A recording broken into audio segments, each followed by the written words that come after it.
Hello, everybody. Welcome to NFL Points, Picks, and Props. Joining me tonight, Ben O'Connell. He is in Chicago, Illinois. Tommy Birch in Springfield, Massachusetts. I am Kyle Garland in Denver, Colorado. And we now have one football game left. 284 games have been played. One game left in the NFL season. And it's a big one. It's the Super Bowl. Uh, no games this week, though, and we're not going to count that nonsense Pro Bowl garbage, the Pro Bowl games. Look, Tyler Huntley now on the Pro Bowl roster. Do we really consider, are these Pro Bowl teams worthwhile? Oh Derek my Carr, goodness gracious. Derek Carr gets named to the Pro Bowl, and the Raiders do a whole hey, congratulations, Derek Carr. I mean, you're kicking the guy out. You bench the guy, and he's going to get to be on the Pro Bowl, and you guys are acting like it's a big deal. It's a joke. Nonsense. It's just a Manning promo this year anyway, isn't it? Yeah, it's just getting us geared up for the Manning cast next season. Yeah, that's all it is a one. We love the Manning cast, so it's all right. Oh, I'm a fan. Yeah, for sure. Oh, yeah. Hey, before we do any recaps of last week, there were some coaching news since we last talked to our friends. We had 5 openings, and now a few of those openings have been filled. Let's go ahead and talk about them. So last week, the Carolina Panthers hired Frank Reich as their head coach. There you see Frank Reich. He is 1-2 in his postseason career. Not so bad with the Colts. He started off thinking that he was going to have Andrew Luck as his quarterback, and he finished up with a collection of Carson Wentz and Sam Mellinger, and maybe. Look, I think Frank Reich is a good coach, and he is now the new Panthers head coach. I think we all were kind of on board with Steve Wilkes getting that job after the job he did as an interim coach. Did you guys see David Tepper's explanation as to why he went with Frank Reich in terms of the league continues to change the rules in favor of the offense, and he wanted an offensive coach because of that? What do you guys think? I mean, I understand the logic, and as a front office, I see why you'd give him the money because he has the experience. He has a decent record. He's handled some pretty bad situations, but there's a part of you that really wants Steve Wilkes to really just shine over there because he did the most with the opportunity he was given. It makes absolutely no sense to me. How are you going to say that you care about the offense when you trade CMC earlier this year? I would understand it if they were actually trying to build something over there. But, from my point of view, they only have scraps and pieces. I want to believe that Frank Reich's going to have some success here and say that, hey, it's just mismanaged roster building in Indianapolis. But then I look at Carolina. I'm not really sure what they're going to be putting together either. I hope that the offseason is good for them and for Frank. But yeah, I'm glad for Frank Reich, but Carolina seems like it could be a little bit of a danger zone right now. And it makes me a little bit Yeah. upset about the whole hiring thing because they say they want to take care of the offense. And, this Panthers team traded CMC and they were still top 10 in rushing yards as a team. It just doesn't make sense to if you really care about the offense, the guy who makes the most out of the limited offensive weapons should be the guy that keeps rolling with the offense. Well, they're going to pick 9th overall, so they do have the opportunity to draft a quarterback. Is what most people seem to think that they would go for. I mean, I don't know what I mean. They can't roll into next year with Sam No. Darnold and expect I that, hope that to God they their, don't because their fan base will be cool with that. But I mean, I don't know if Frank Reich. I didn't realize he was 61. He's an older coach. I mean, look, I think the Panthers have some good pieces. Whether or not Frank Reich is the guy remains to be seen. It's not a sexy hire. It's not something that gets me excited. If I was a Panthers fan, I don't know that I would be excited about this either. But look, the Panthers haven't been, if you're a Panthers fan, you haven't been excited in 7 years. So maybe it's not so bad. I don't know. a glimmer of hope. Yeah. So the Houston Texans, they also made a hire. Now this one far more exciting, I think, than the Frank Reich hire. First of all, D'Amico Ryans was a rookie of the year as a member of the Houston Texans. Their third was it the third guy in franchise history to make the Pro Bowl. He's got some deep ties with that franchise. He's 38. He obviously did a fine job as the defensive coordinator in San Francisco the last 2 seasons. He does take over a team, as you can see from the stats there, that's kind of a mess. They were pretty much at the bottom of the heap in, well, pretty much everything, both offensively and defensively, but they do have the second overall pick and the 12th overall pick, 11 draft picks in total, and some good rookie pieces. This could be a fairly quick turnaround. So I was, obviously this hire for me is a little bit sad to see, another defensive coordinator gone, another very successful one at that. But this hire is beautiful for that Houston Texans team. I mean, and what I was thinking, I don't know who or what I saw earlier, but the Houston's defensive like scheme was nothing special, and what they loved to do was have Derek Stingley sit in the flat when he could be using his skill set as a zone or man defender, and he was pressing a lot. Like it was just he stayed really low in the flats. And what D'Amico Ryans does is he lets his players' skill sets do the talking.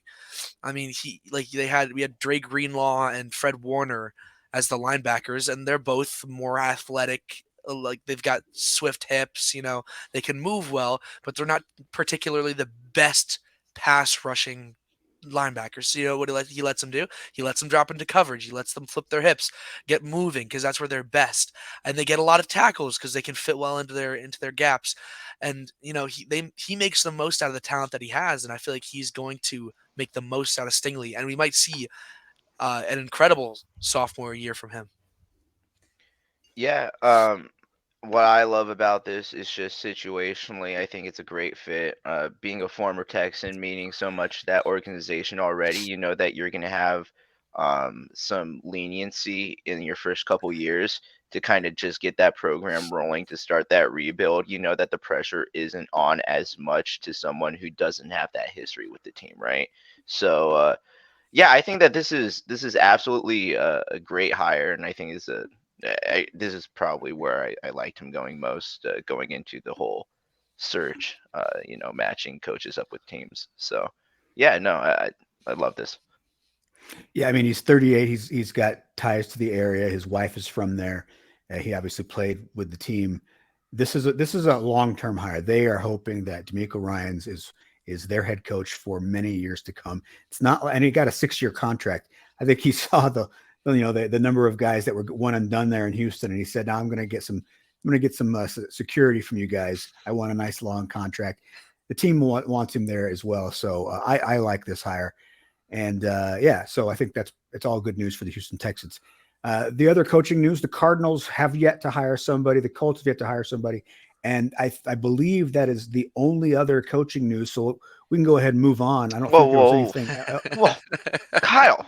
Was there something else? Oh, I'm sorry. I You're didn't right. think Oh, you would you're shy sorry. away from this, according to your Sorry. Twitter. It sounded like I you were could. really excited to.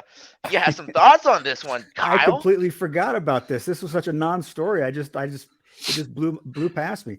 Yeah, the Denver Broncos. They got themselves a head coach, a guy who we've heard about him before. He's been around for a bit. A guy named Sean Payton. So now we got Payton and Payton with our GM and coach combo. I That's not think going to get that confusing. yeah, well, I think that we may just be down to the one Payton after a year.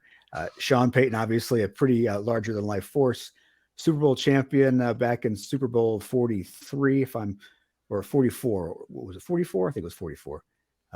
If I can read my Roman numerals Yeah, it's correctly. 44.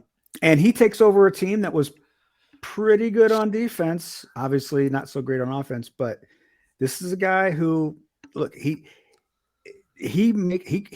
fields winners. That's what he does. So I will not say anything further about it because I suspect that there are some of my cohorts here who have some opinions about Mr. Sean Payton. Go ahead. Yeah, I mean, like, listen, this is a great hire for the Denver Broncos. Number one, people are making a big deal about trading away a first round draft pick. Well, it's at the end of the first round. At that point, it's basically an early second round pick. You got it for getting rid of Chubb midway through the season, so you basically already paid, that brunt of damage. Uh, yeah, no, this is it. And the other big thing is that it is a sign of what the Walter Pinner Group wants to do with the Denver Broncos. They are committed to going out there and throwing cash at the wall and seeing what it takes to make this a winning organization once again. And as fans, what more can you ask for? Because there's plenty of owners out there, not going to name names, but that kind of suck. And for the longest time, the Broncos were stuck in this ownership hellhole, which I would argue is a big reason on why the Broncos are in the deficit that they're in right now. This is even at the worst. Let's say that this doesn't work out, that the Russell Wilson trade, like literally just he doesn't turn around. Let's say that Sean Payton can't turn around the Broncos. At the very worst, it's a sign of commitment to the fans that the Broncos country hasn't had for years. So, um, at the very least, it's already, you know, changing the organization's culture. At best, you really turn it around and see Russell Wilson play peak football again. So yeah, I like it. It seems like a match made in heaven. I'm a fan of the hire. I think that there wasn't. I don't think it was their first option. I heard some stuff about how D'Amico and Jim Harbaugh were on the list first, but they got Sean Payton. But I think that the end result was great because if this is your third option, then clearly you're doing pretty well. I think that if there's anybody that's going to revitalize what happened, like this terrible year for Russ, it's gonna be him. I think that he can just like squeeze the last ounces of stardom out of this guy, no matter how cheesy he is. And we might be able to see good football again in Denver, and I'd actually really like that. I like when Denver plays all right. Well, and I think that Sean Payton wouldn't take this job if he felt like he was stuck with Russell Wilson. I would not be surprised if after 2024, when the Broncos can get out of that contract with Wilson, that we see Wilson gone and Payton still around. I think that they feel like they're making a long term commitment to Sean Payton. I think he's making a long term commitment to the team, and the quarterback position can be fluid. Right now, obviously, they've got Russell Wilson. They're stuck with him. If he can turn it around, wonderful. If he can't, Sean Payton will go out and get his own quarterback. But regardless, the people here, I've been listening to the talk radio here in Denver. Man, they're fired up. They are excited. This is a big move. This is the splash move they needed. The people were close to revolting after the last several years of coaches coming in and being terrible. The last obviously season with Russell Wilson was terrible. Broncos fans were unhappy. This has rejuvenated the fan base here locally. That is for sure. You got the Stanley Cup champions here. You got the NBA MVP here, but this is a football town first and foremost, and they are fired up about the Broncos because of this hiring. So I think it's a good hire, and I look forward to watching the Chiefs beat Sean Payton twice a year. How about that? Broncos win another Super Bowl before Buffalo even gets there again. Oh, I That don't make jeez. the rules. That's the could, script. that could be true. That's the All script. right. Arian Foster leaked the That's script. the script. So 3 coaching hires have been made. We're still waiting on the Cardinals and the Colts. And the Colts, who knows what they're going to do? All kinds of rumors that Irsay really wants Jeff Saturday. Who knows? We'll see what that goes. But I do too. I do too. You know what? We need easy picks every Sunday. We need easy picks. Who's playing the Colts? Pick them, please. That's what we need. Give us free money. Oh, get some early wins for D'Amico Ryans there inside that division. please, Oh seriously. my goodness, yeah. I would love to see. I'm like an honorary, like secondary Texans fan now. Well, look, they got rid of Deshaun Watson, which is a big point in their favor, and I do like D'Amico Ryan. So Maybe this franchise is figuring it out. I mean, they have a great situation. All that money, all those picks. He has nowhere to go but up. Oh, Yep. they are a few months away from completely screwing this up. But right now, let's just sit here and live in optimism before they even hit the draft board. All right. Well, obviously there was the coaching news, but on Sunday there were a couple of games that were played to give us our Super Bowl matchup. Let's go ahead and look back at those games and what we picked and how we did with our picks. Reminder: NFC Championship game at Philadelphia. The Eagles were 2.5-point favorites, and Ben and I both picked the Eagles. Tommy picked the 49ers. And the radio call will remind us as to how that game finished. The confetti is starting to fly already. It is 18, 17, 16, 15, 14, 13, 11, 10, 9, 8. The Philadelphia Eagles have won the NFC Championship 4-3-2-1 by the final score. The Eagles 31, the 49ers 7. Attention, air traffic control. A flock of eagles is heading to Arizona. Was that the Philly cast? That is the Philly cast. Merrill Reese. Because they were having issues counting. You know, they were missing a couple numbers there. That made me feel a little better. Yeah, Merrill Reese. I think Merrill Reese has been around for a long time, and it's reflective in his play-by-play ability. But he's the Eagles play-by-play guy, and that was the end of that. Philadelphia Eagles returning to the Super Bowl for the second time in 6 years. So Ben and I both won our picks because they easily covered that 2.5-point spread. Tommy took the loss, and obviously an unfortunate game all the way around. The 49ers had won 12 in a row. They were playing as good a football as anybody in the league. Would have been nice if they could have finished out the season healthy so that we really could have seen the 49ers in all of their power facing a really good Philadelphia Eagles team. What should have been a great game was completely undermined by that injury to Brock Purdy. And Tommy, you had Purdy throwing a couple touchdown passes in your props. And obviously that did not happen because of his torn ligament in his elbow. But neither Ben or I did well on our prop bets either. I got the under right, but Christian McCaffrey went off. He had over 90 yards rushing. So the Eagles have now scored 69 points in their last two games, and none of them have been scored by A.J. Brown. That makes no sense to me, but that's what's happening. So we all took a bath on those prop bets because that game just didn't go the way we thought it would, the way anybody thought it would. The Eagles, I don't know if you guys heard Jalen Hurts trying to do the Fly Eagles Fly on the stage. Oh, yeah.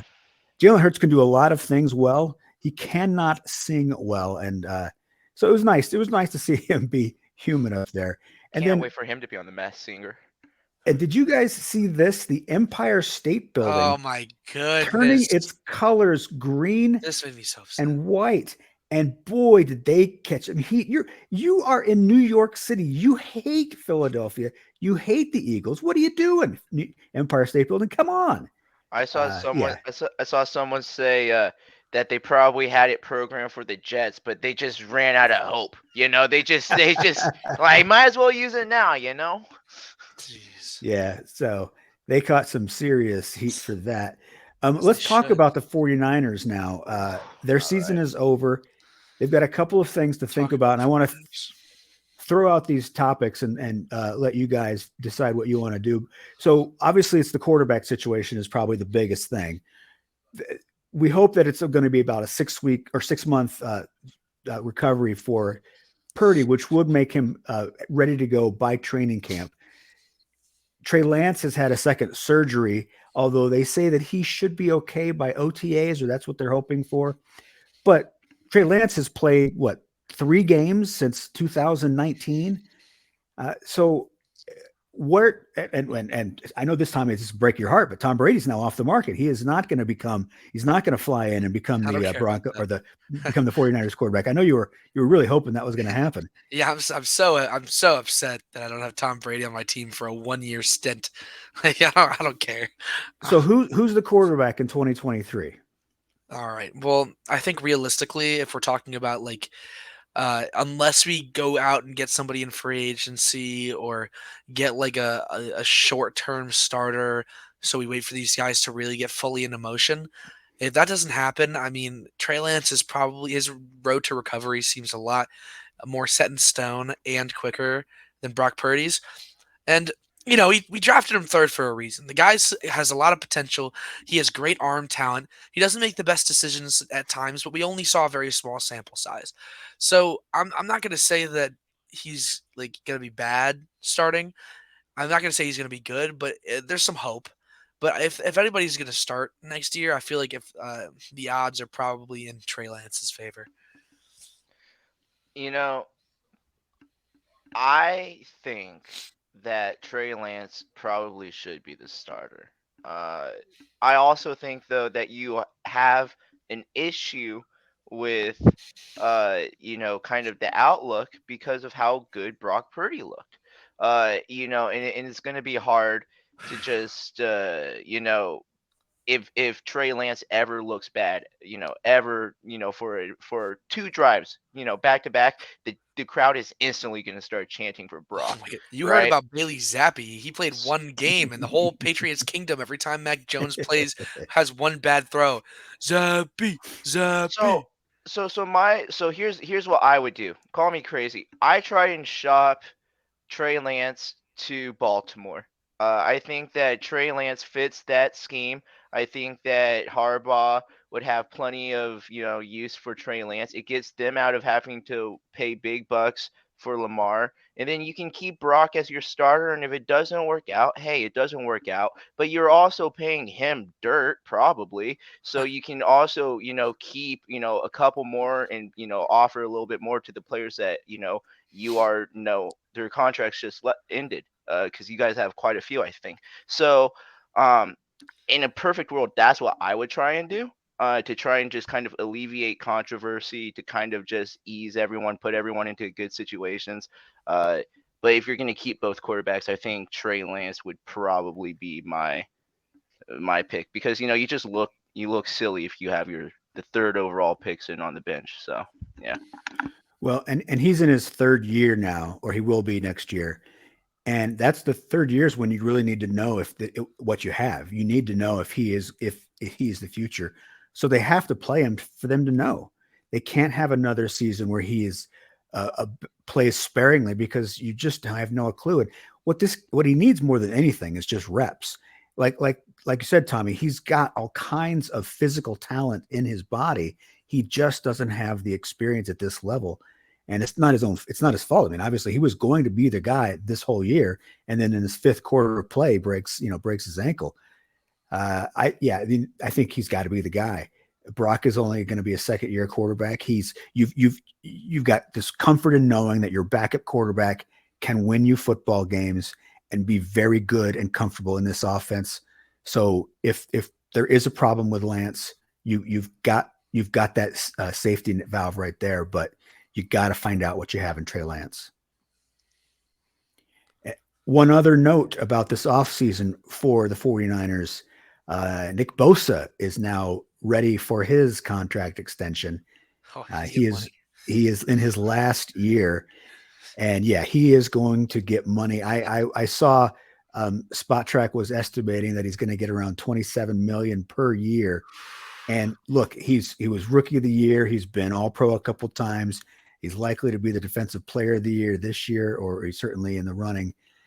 And you've got his brother, his not as talented brother, who already signed, $102 million contract.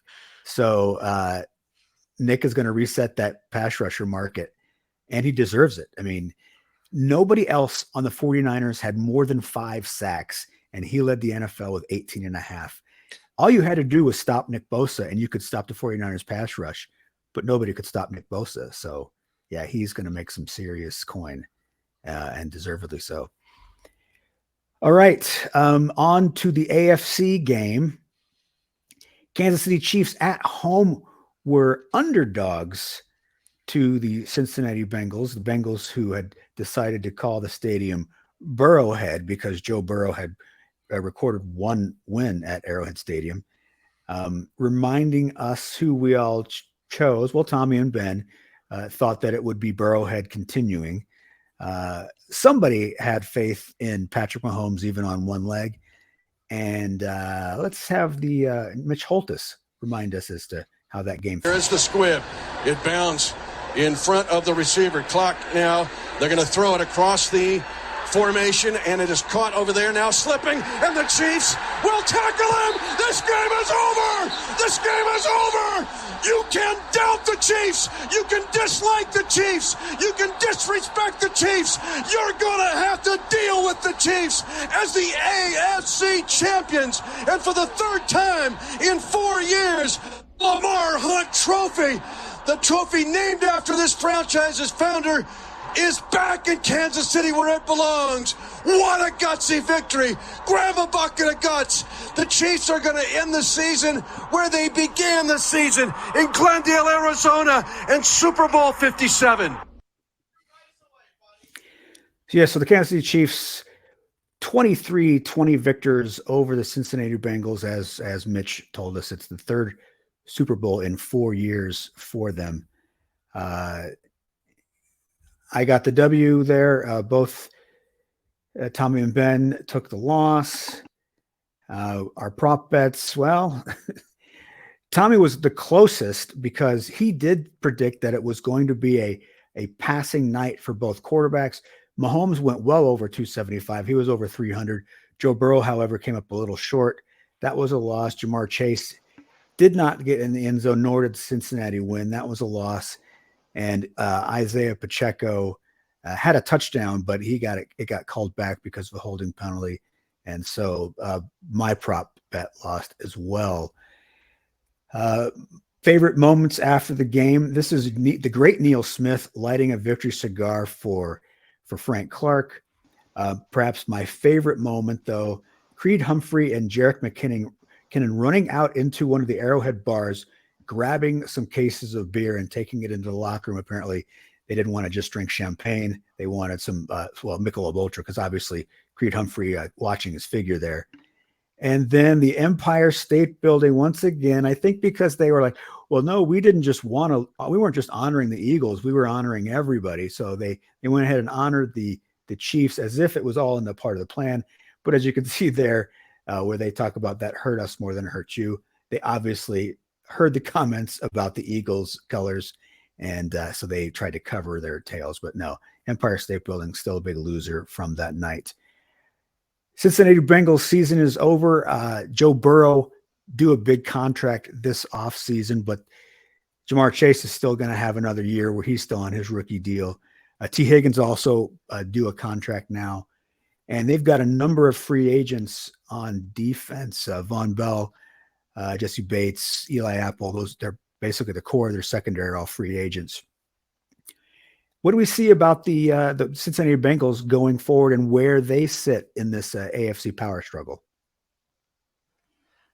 I mean, it's just like this season it didn't end the way they wanted it to, but I think this team still has so much talent, and there's like, even with their very banged up offensive line, I mean, I know they lost to a really, really messed up Chiefs team. You know, all three of the top receivers were hurt. Mahomes was hurt. But that still we can't use the recency bias to take away from what they've done throughout the rest of the playoffs and this season. They're fine. They're going to be all right. Franchise quarterback, franchise receiver.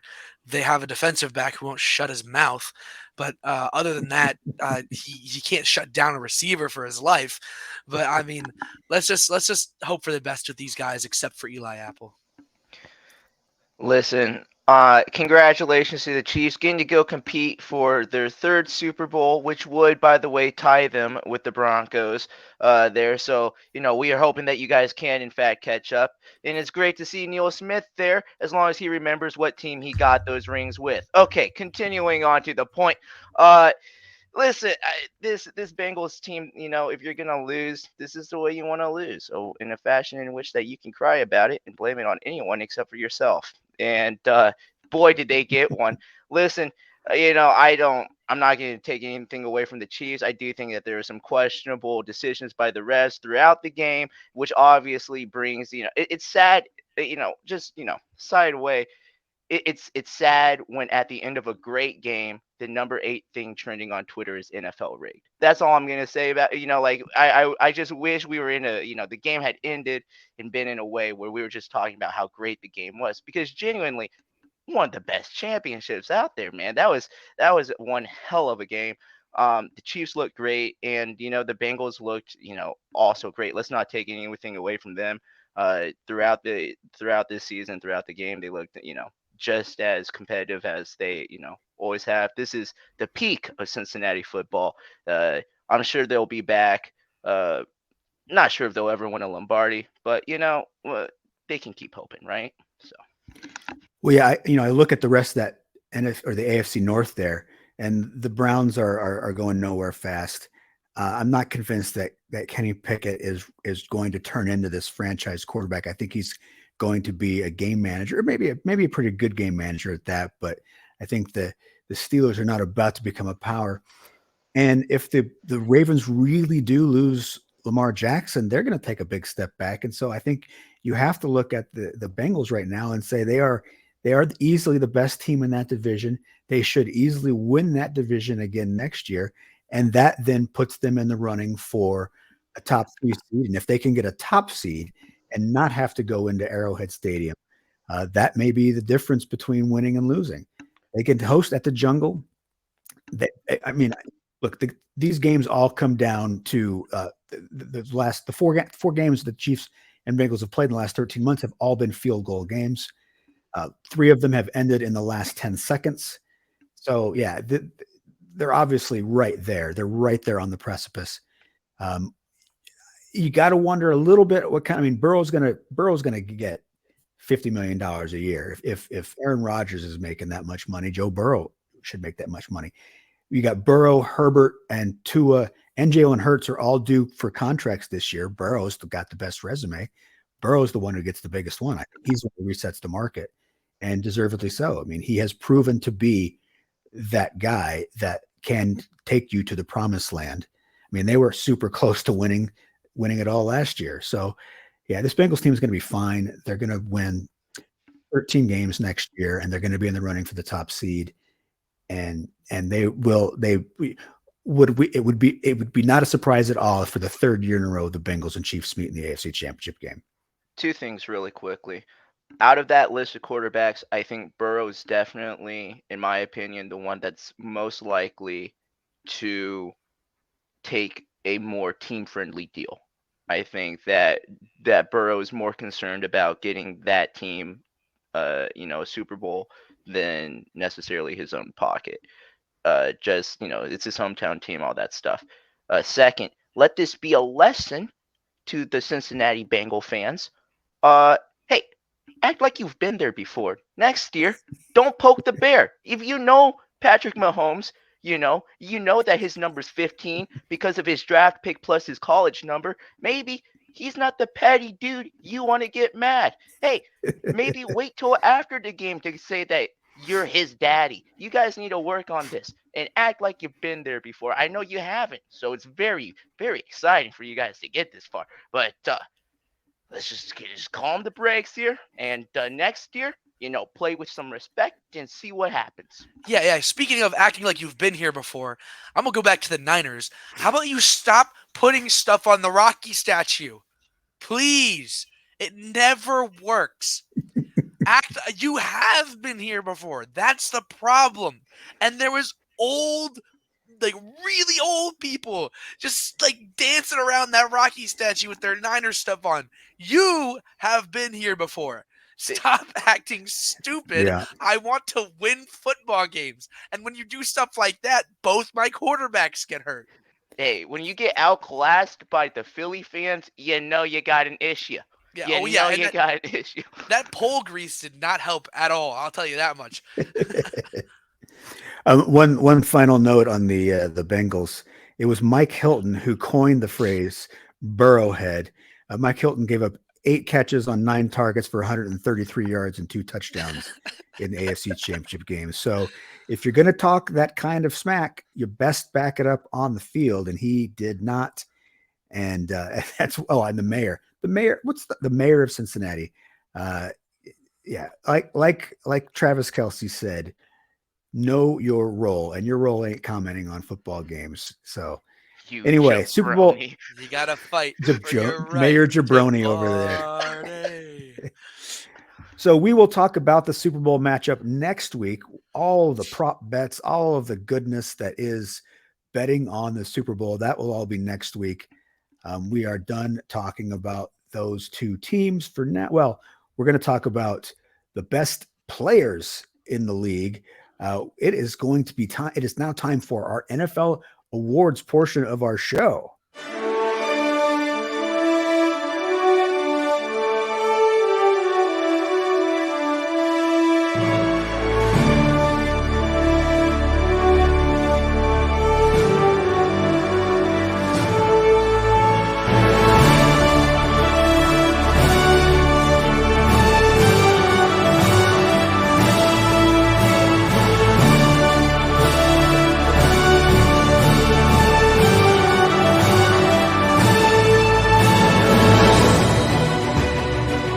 All right. So, if any of our winners spend a little too much time at the microphone accepting their awards, the orchestra is ready to play them off if necessary. We are going to operate just like the Academy Awards here.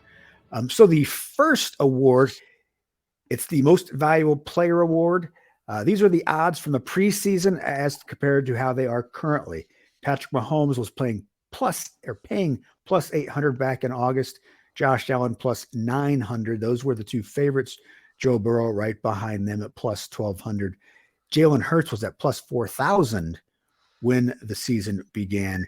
Right now, Patrick Mahomes, the heavy favorite, minus 750. Burrow at plus 600.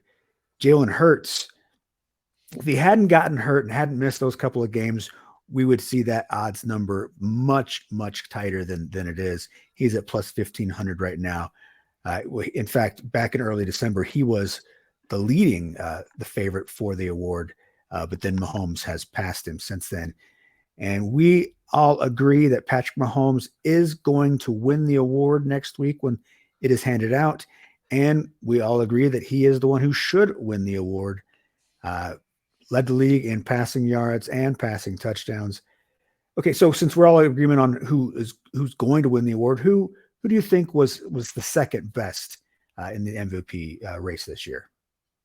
I'd probably go with Jalen Hurts, but I think we're sleeping a little bit too much on Justin Jefferson. He had an incredible season, but I think Jalen Hurts, even with the couple games missed, I feel like he should be in second. I mean, the guy he had career passing stats, and he ran for over 750 yards. His combined touchdown total is up there with the best in the league, I think, and he turned himself around in the offense. I think his story is incredible. Yeah, I'm gonna go with Joe Burrow. Just because of kind of that slippery start with the Bengals at the front, just playing absolutely phenomenally on the back end. Just seeming pretty clutch and calm and collected. Just looking older than he is, So I would say Joe Burrow would definitely be my second. Tommy, one note on that Jalen Hurts, season that he's had. Coming into this year, we knew Patrick Mahomes was great. We knew Josh Allen was great. We knew Joe Burrow was great. We knew Justin Jefferson was great. There were question marks about Jalen Hurts, and he answered all of those questions emphatically. He definitely belongs among the elite. All right. Offensive Player of the Year. Again, preseason odds here versus current. Heavy favorite right now is Justin Jefferson. Tyreek Hill second in the odds race, but it really does appear to be Justin Jefferson's award to win based on the current odds. Now, we all agree that Justin Jefferson should win the award. Tommy, you think that they might give this award to Jalen Hurts? Yeah, I don't think they should. Obviously, I do think Justin Jefferson should win it. But, Jalen Hurts, I just think that the quarterback bias is always just a little strong, even with the Offensive Player of the Year awards. He was such a dual threat, and again, the fact that he kind of came out of nowhere this season and turned elite versus when you already knew Justin Jefferson was the best receiver in football coming into this season, and we have the same issue with guys like Patrick Mahomes and Tom Brady in the past, where they're so good that they get forgotten about. It's and Justin Jefferson, he's gonna be consistently good. He's gonna be this good for years to come. But Jalen Hurts, just he made the league more exciting this year, and I think voters might be a little biased towards him because of it. Fair enough. Defensive Player of the Year. Current odds are heavily in favor of Nick Bosa. Micah Parsons is plus 600. He is second. And of the three finalists, Chris Jones, a long shot now at plus 10,000. He had a great year, but he is not going to unseat one of the other two, Bosa or Parsons. So Tommy and I agree that Nick Bosa deserves the award. Ben, however, you would have liked to have seen Micah Parsons win this, even though you don't think he will. Yeah, Micah Parsons is just continuing to, in my opinion, just play at a level that you don't see from this young often, right? And with this really wild Cowboys defense, he was all over the field. He was every game just making tackles every which way. Uh, he opened, he's just a nightmare to play against, and I think that his athletic ability, just the fear and the way that he can fit into all these different schemes, I think that really made Dallas a much better defense than what they would have been without him. Not saying that Nick Bosa isn't a phenomenal player, right? But I think that your playbook is still more intact with Nick Bosa, without Nick Bosa than I would say without Micah Parsons for the Cowboys, if that makes sense. And for that would be it for me. Yeah. What I like about Micah Parsons is that he could play 4 or 5 different roles on that defense and play them all at an elite level, because he's a freak out there. He can rush the passer, he can drop into coverage, he can play the run, he can set the edge, he can do all kinds of things on the football field. Definitely a special talent. But again, Nick Bosa, the best defensive player on the best defense. That's why we all think he's going to win it. I do have one thing to add, though. I think that, I do think that the Micah Parsons and Nick Bosa debate is a very valid one to have. But what makes me a little bit upset is why Chris Jones is so far out of that conversation. It is not often at all where you find an interior defensive lineman, a consistent, doesn't rush the edge ever. He's a big body stuff, he's a run stuff, but he's great at the pass rush. He had 15 and a half sacks this year as an interior defensive lineman. That is unheard of. You have to be an elite lineman. You have to have such good finesse. Your handwork has to be incredible, and he has like a low center of gravity. He gets off the ball incredibly well. And if there's anybody, like if somebody asks me as an interior defensive lineman who they should watch in the current NFL to perfect their craft, it would be Chris Jones. The fact that is there a way you can go back to the odds just so I can look at it real quick, or I don't know if that's too late for that. Yeah, no, I can do that. Like, come on, plus 10,000. Are you serious? Even though Micah Parsons is in conversation with the Defensive Player of the Year, Chris Jones had more sacks than him. He was only what, like 20 tackles off as an interior lineman. I mean, if it's plus 10,000 for him, I don't know. I just think Vegas is kind of giving him the short end of the stick here.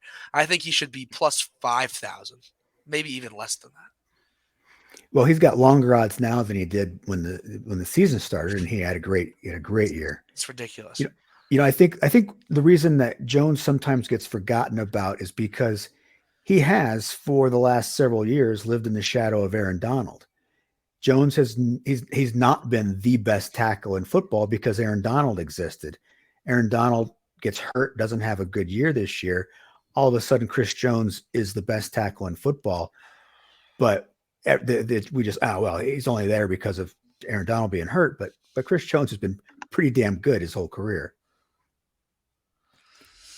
All right, so that is defensive player of the year.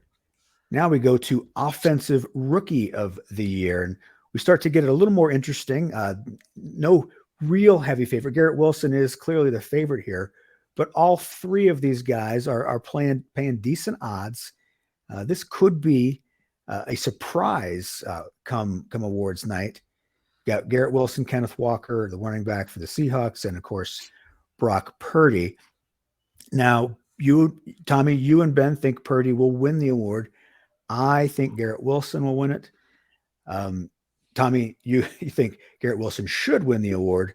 Ben is about Kenneth Walker, and I just wanted to talk about Tyler Algier because I think he just had a fantastic rookie season that not enough people are talking about. I'm going to talk about Tyler Algier first, and then I want you guys to jump in on your guys. I respect Tyler Algier led all rookies with 3.8 yards after contact per carry after contact. The guy is a beast. He ran hard. He had nobody else on that offense. I mean, look, Marcus Mariota was garbage. Yeah, Drake London was nice, but he had no discernible passing game.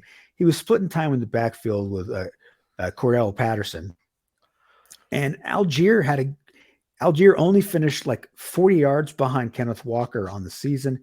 And again, 3.8 yards per carry after contact. I love Tyler Algier. I think this kid is going to be fantastic going forward. I just wanted to talk about him. He had a great rookie year down there in Atlanta, and he's going to be a stud for a lot of years. You guys go ahead and tell me about your picks. So I guess for me personally, I think Garrett Wilson should win, not necessarily because his stats like just fly off the paper and you just look at him and be like, oh yeah, well maybe he led rookies in receiving yards, maybe this. He had the worst possible quarterback situation throughout the entire year. I mean, he was going between Joe Flacco, Mike White, and Zach Wilson. Think about those names for a second.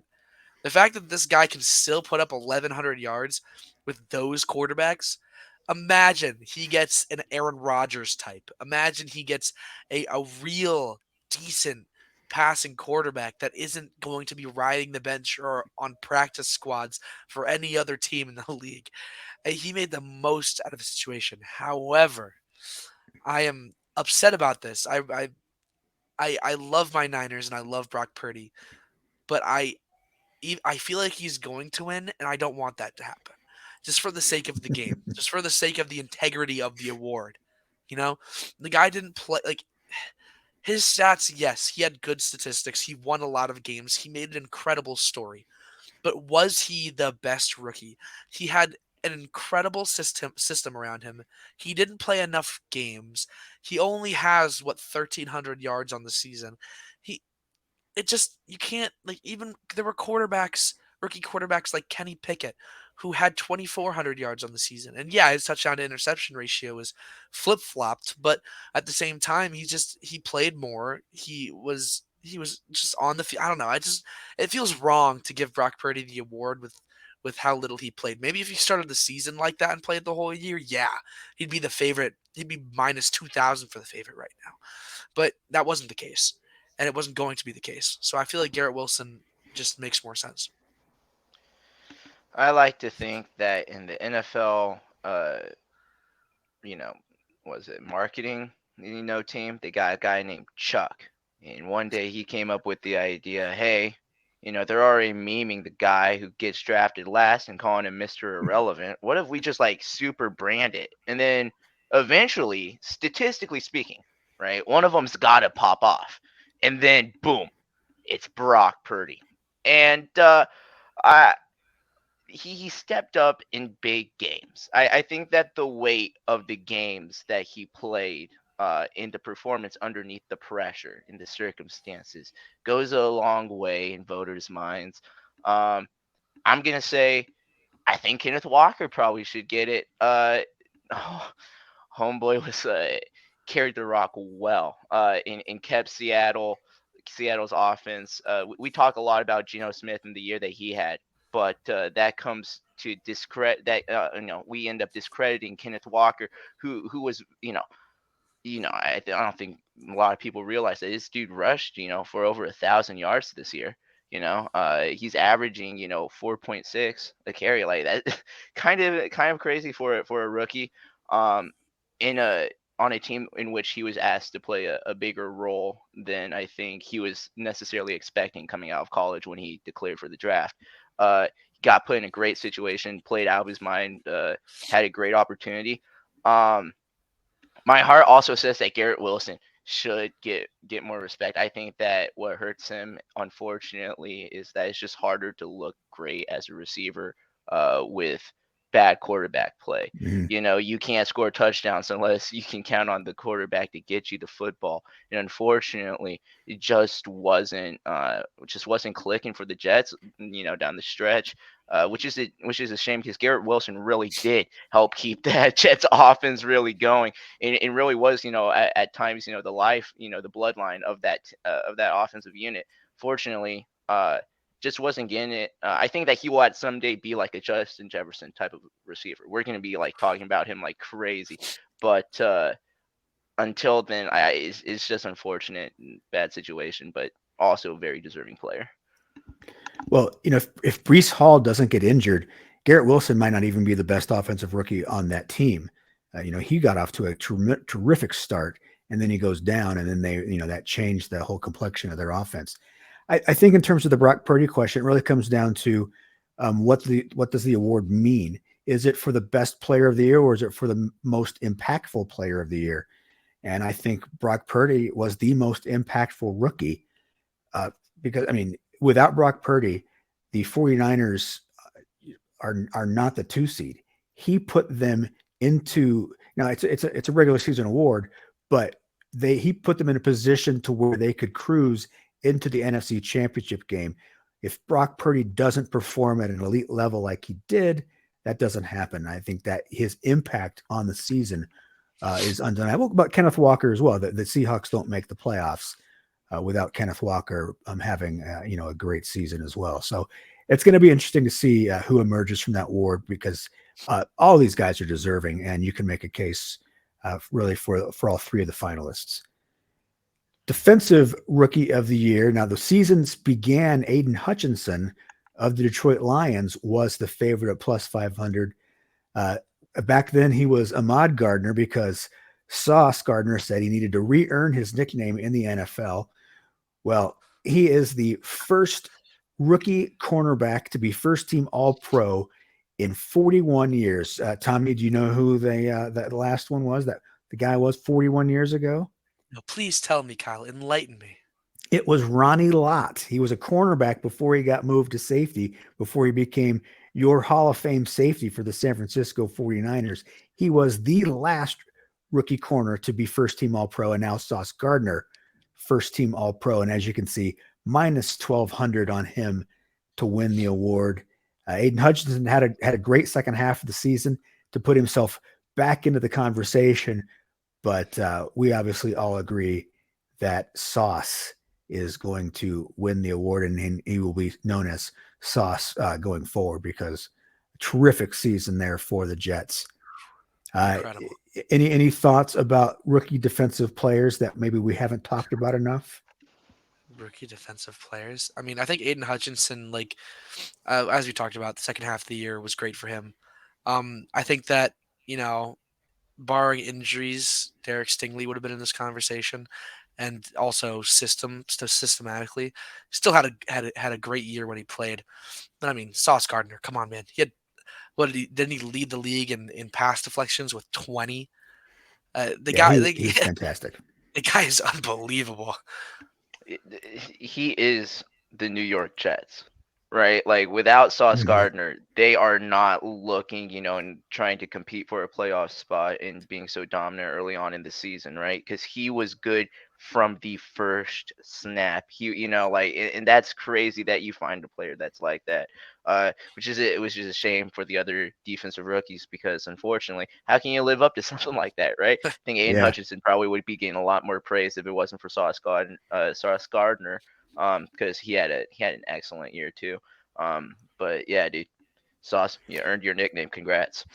Well, and I feel a little bit bad for Derek Stingley because he was drafted ahead of Sauce, and my guess is that that's going to dog him, even though he's going to be a fine player. He's going to be a very good player, but he's not going to be Sauce Gardner because there's like one of those every 20 years or every 40 years based on the All Pro nod. All right, we are all in agreement that he is most deserving of that Defensive Rookie of the Year award. Now it's Comeback Player of the Year. Uh, Christian McCaffrey paying plus 1,000 when the season began. He's now at plus 250. Saquon Barkley plus 175 and Geno Smith plus 175. They are tied as the favorites. These are the three finalists for the award. Barkley and Smith weren't even on the board when the season began because, well, who's going to? Geno Smith? He's going to maybe throw 50 passes. He's a backup. What are we doing here? And all of a sudden, he goes out and leads his team to the playoffs. Saquon Barkley also leads his team to the playoffs. I think we can all say that without those two guys, neither one of those teams is a playoff team or even comes close to sniffing the playoffs.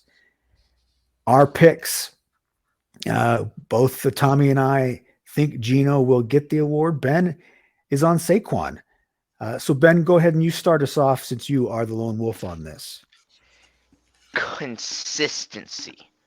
Uh, Saquon Barkley, I think just man, what a workhorse. I think it also just comes from just the ground game and just how it just works out. Dude, you give the ball to Saquon, you can just guarantee that you're gonna be picking up yards, and it's so incredible. You see, this is a once in a generation running back, right? Like he is the dude.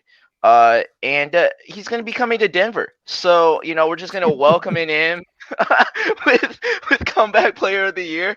And the Broncos obviously won the trade, so Geno Smith can't win. So, ultimately no bias in this one whatsoever. No, but no, I really do think that Saquon Barkley, and I think this is also because I'm very high on Kenneth Walker. Uh, I think that Saquon did more questionably for the Giants offense than Geno.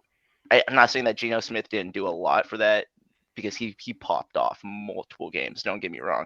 I just think that Saquon Barkley was more consistently being the reason that the New York Giants were having success on offense. So just off of that, I'm gonna have to give the nod to Saquon.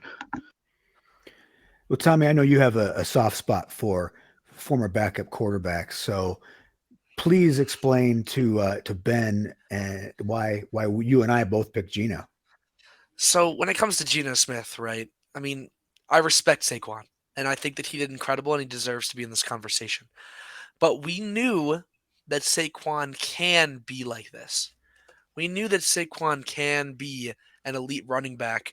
It's just injuries over injuries over injuries. That little bit, like, we didn't know that Geno Smith had any of this in him at all.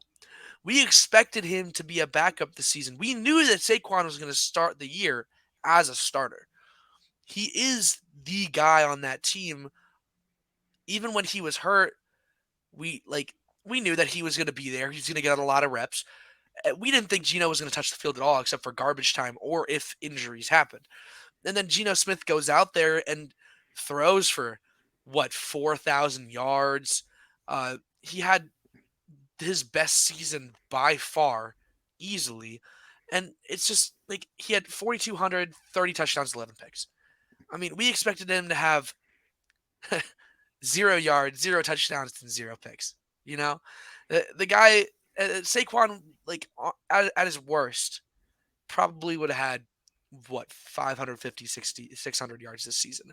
Let's say he gets injured again halfway through. We knew he was still going to be on the field. And Geno Smith was supposed to be on the worst team in football, and he made the playoffs. I mean, I feel like the story and just the situation and the turnaround for him is just so drastic that he has to win this award. I don't know. That's just my personal opinion. Well, they wrote Gino off, and he didn't write back. That's that was the story of the year for him. I know. It's always fun to see a guy who was left for dead for the last decade all of a sudden rise up and reclaim a career. I mean, I'm certain that the frustration that he had felt over the years, I'm sure there were probably times where he felt like giving up on football because I'm certain that he always knew he had this in him and never got the chance. And good on the Seahawks for turning the team over to him and letting him roll and having such a terrific season. He is going to get paid thanks to Pete Carroll's confidence in him. Speaking of Pete Carroll, this definitely secures his legacy because there were some people out there that were saying that Pete Carroll was only Pete Carroll because of Russ and and his elite defenses. But you throw away those elite defensive players, you throw away that all pro quarterback, and then you give him Geno Smith and he can still make the best out of him. I mean, Pete Carroll is gonna be finding his way to Canton for sure. 71-year-old Pete Carroll looked completely rejuvenated this season. Running around. If I can run around on the sideline like Pete Carroll, when I'm 71, I obviously I need to change my lifestyle between now and then for that to happen. But yeah, he is a reborn head coach. And speaking of head coaches, it is the NFL Coach of the Year award. Preseason, all these guys were pretty similar. The five finalists: Doug Peterson, Kyle Shanahan, Nick Sirianni, Brian Daboll, and Sean McDermott all were paying between $1,650 and $1,900. The favorite now is Nick Sirianni and Kyle Shanahan behind him at plus 300, and then Doug Peterson plus 900. And look, Nick Sirianni has done a great job. Obviously, Eagles' best team in the NFL, last team to lose this year. But they have a loaded roster, and they did what they were supposed to do. A lot of people picked them to win the NFC. The other four guys, I feel like, well, not Sean McDermott. I'm going to remove him because he just met expectations. He didn't exceed expectations. But Daboll, Shanahan, and Peterson all dealt with either they were going to be bad or they dealt with some serious injuries. And for me, that is why I think Kyle Shanahan should win the award. I think Sirianni's probably going to win it, but I think Shanahan is deserving because to lose your starting quarterback in week 2, I remember we all said, well, they're done. Trey Lance is done. He's out. They got to go back to Jimmy Garoppolo. This is not going to be a good team. Then they become a good team. And then Jimmy Garoppolo gets hurt. Well, they're done. There's absolutely no way they can be successful with the 7th round rookie. And not only are they successful, they don't lose again. And that's Kyle Shanahan. This was the greatest job of coaching of his career, and I think absolutely deserving of the Coach of the Year award. You guys want to go ahead and talk about your picks? I mean, I like what you said about Kyle Shanahan. It sounds great. I guess I can't be biased towards him just because, he did such a great job building this roster, but it's been like an over multiple years process. So I feel like, giving it to him for it's a 1-year coach's award. It's not like if it was the last 3 years, then yeah, I'd probably give it to Kyle. But I think that, I feel like Nick Sirianni is going to win just because, the Eagles were so incredible this year. I mean, but I even though they slowed down towards the end of the season, Brian Dable just gives like I have this soft spot for him. He brought this team that had a quarterback that he was the laughing stock quarterback of the NFL. I mean, people had more faith in Zach Wilson coming into this year than they did in Daniel Jones.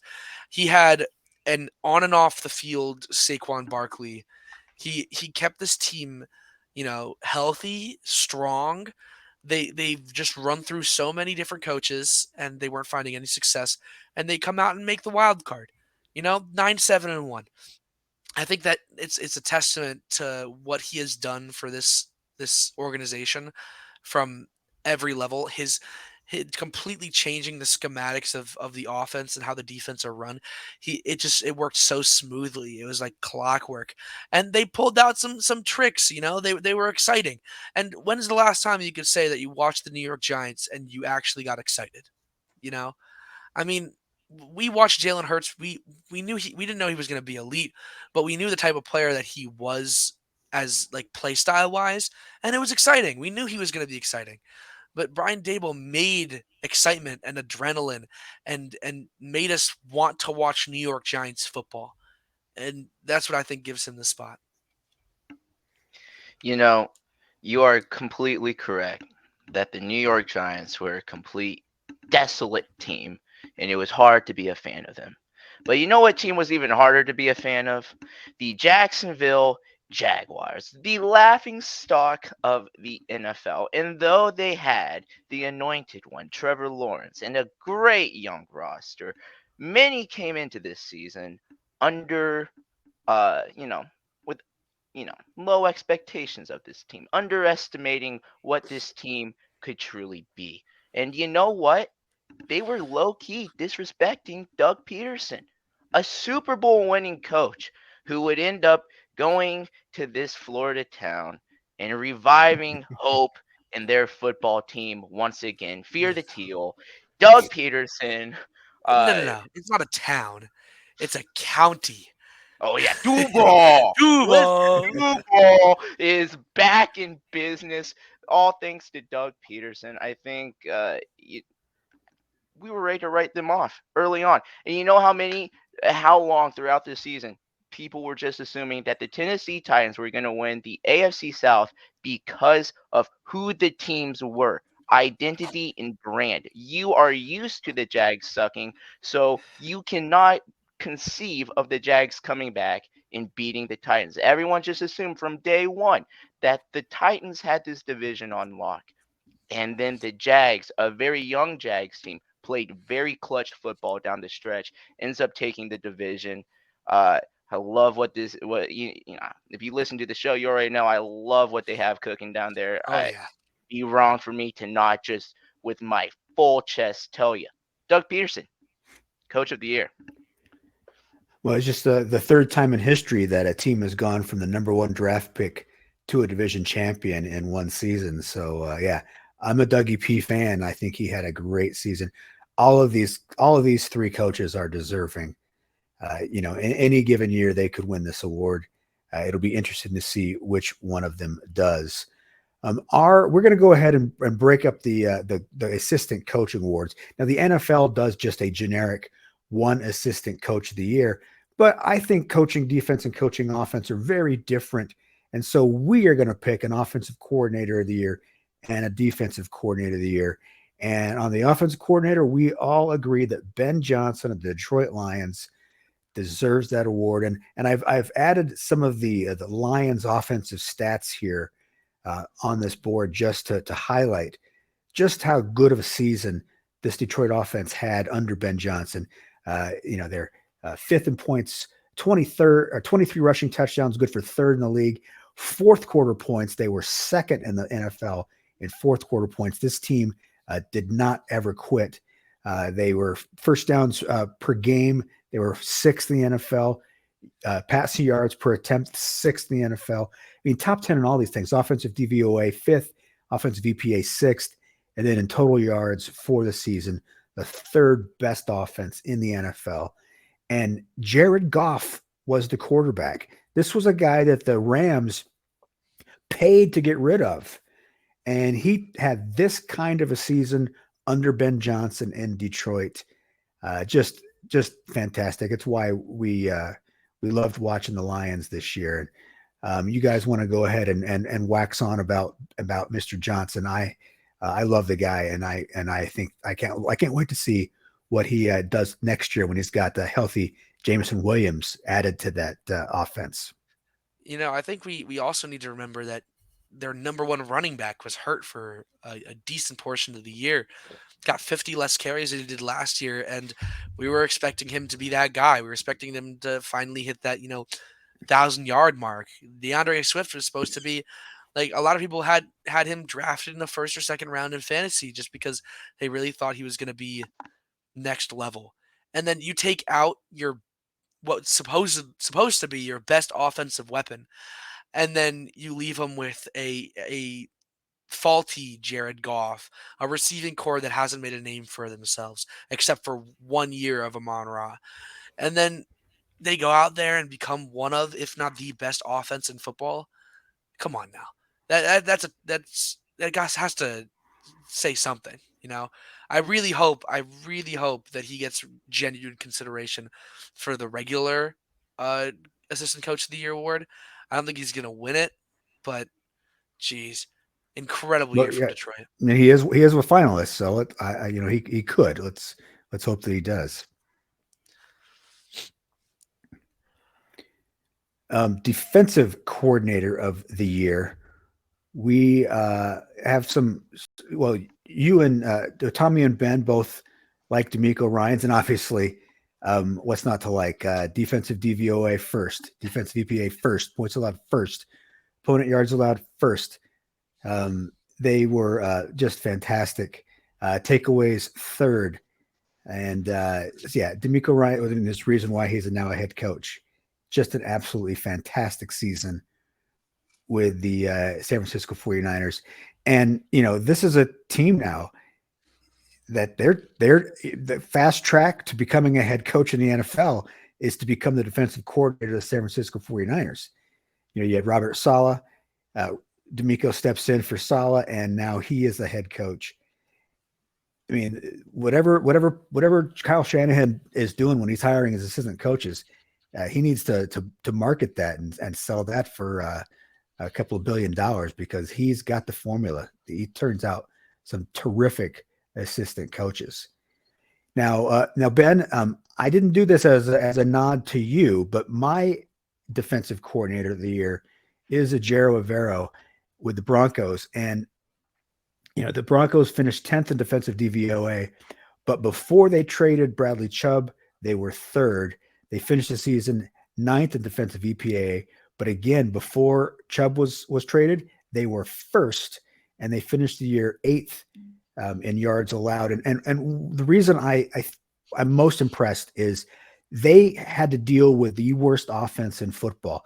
This was a defense that was always on the field. It was always getting short fields, and they continued to play hard every single week of the season, even once the year was lost.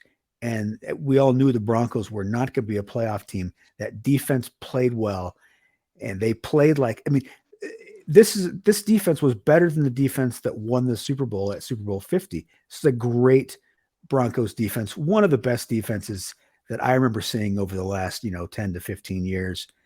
And I think that the coordinator really deserves credit for that. Evero was fantastic, kept that team playing hard all season long, even though they got absolutely no help from the other side of the football, which had to be infuriating, had to be frustrating, had to be at times making them wanting to give up, but they never did.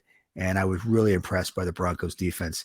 And to me, he had just an outstanding season as a coordinator. The guy's going to be a head coach at some point, no question about it. And also, shout out to him for not taking the interim job because of his buddy Nathaniel Hackett. He was like Hackett's best friend, So Yeah. just seems like just a solid dude overall. Now that kind of loyalty will pay off down the road, no question about it. And also to add about Evero, if your defense is on the field as much as the Broncos defense was on the field, with how much that team was giving the ball back to the other team, I mean, to still put up those stats with so much time spent on the field, and you're wearing out your guys. And let me tell you, like if you're playing in a football game and you're playing 90 snaps of that game, maybe more, it tears your body apart. It is really tough. Those guys, they were fighting for the team. They had grit. They were incredible. And if let's say in a perfect world their offense is playing up to caliber, this defense might be in conversation with the Niners as the best defense in football. I mean, it's he definitely deserves to be up there. He made the most with his with what he had. Well, and the Broncos did it without a pass rush. Chubb played 8 games for the Broncos. He finishes the season as their second leading sack getter, only 1 sack off the actual leader. He had 5.5 sacks in his 8 games. The leader for the season for the Broncos was 6.5 sacks. To be able to keep teams out of the end zone when you're getting that little pressure on a quarterback, just fantastic. Really, really well done there. And that is our award show. The real award show is going to be on Thursday, February 9th. We'll find out who wins these awards. We pretty good sense on who is going to win a few of them, but there are going to be some that are really interesting to see which way the voters have gone.